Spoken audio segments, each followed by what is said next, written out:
आज मैं आपके सामने जो सिलेबस है CTET का, उसके अंतर्गत जो पेपर जो सेकंड है, जो 6 to 8 क्लास के लिए निर्धारित है, हम उसके सिलेबस के बारे में आपको जानकारी देंगे। इससे पहले मैंने 1 to 5 जो पेपर फर्स्ट है उसके बारे में बताया था। जो पेपर फर्स्ट था वो भी 150 नंबर का था, और ये जो पेपर सेकंड है ये भी 150 नंबर का है। अब इसमें अंतर थोड़ा सा है जो आगे चल के हम बताएंगे आपको।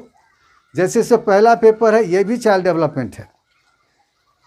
चाइल्ड डेवलपमेंट में जो 30 मार्क्स निर्धारित है, ये 30 मार्क्स में 15 मार्क्स साइकोलॉजी से रहेगा।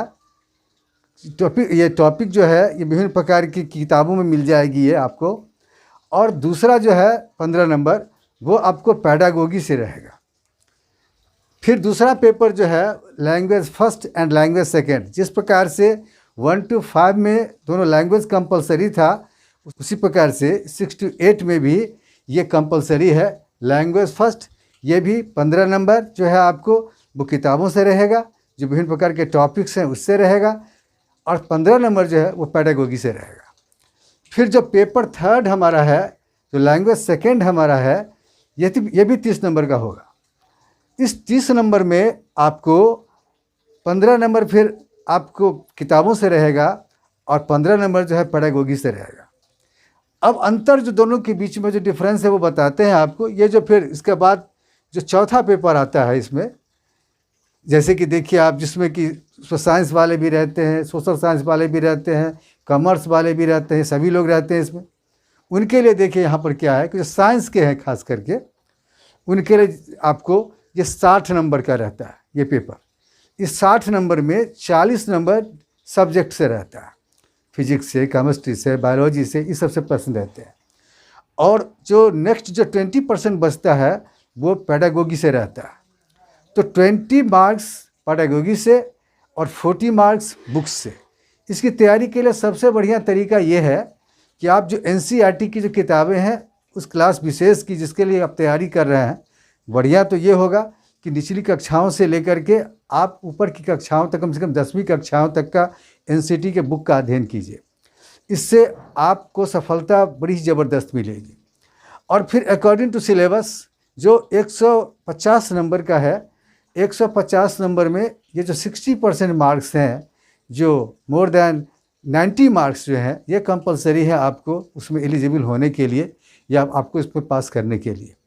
ये अगर आप लाते हैं तो क्वालिफाई करते हैं। आपके तरफ से ये कोशिश होनी चाहिए कि मैं ज़्यादा से ज़्यादा मार्क्स लाऊं। कारण जब मेधा सूची बनती है 65 होने के बाद, जब स्कूल वगैरह में आपका नियोजन होता है या आपकी नियुक्ति होती है, तो वहाँ क्या होता है कि CTET के जो मार्क्स होते हैं और फिर BEd या DLED के जो मार्क्स होते हैं, उसके आधार पर फिर मेधा सूची बनाई जाती है। तो इसमें जितना ज़बरदस्त आपका नंबर होगा, जितना ज़बरदस्त आपका परफॉर्मेंस होगा, ये आपको बहुत ही हेल्पफुल होगा।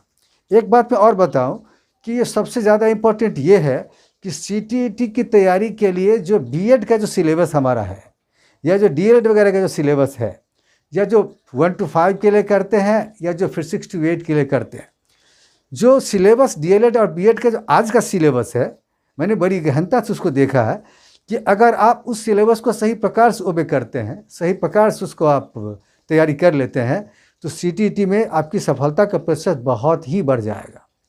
लेकिन होता क्या है कि लोग जैसे तैसे BEd कर लेते हैं, DLED कर लेते हैं, और फिर जब CTET में आते हैं तो फंस जाते हैं।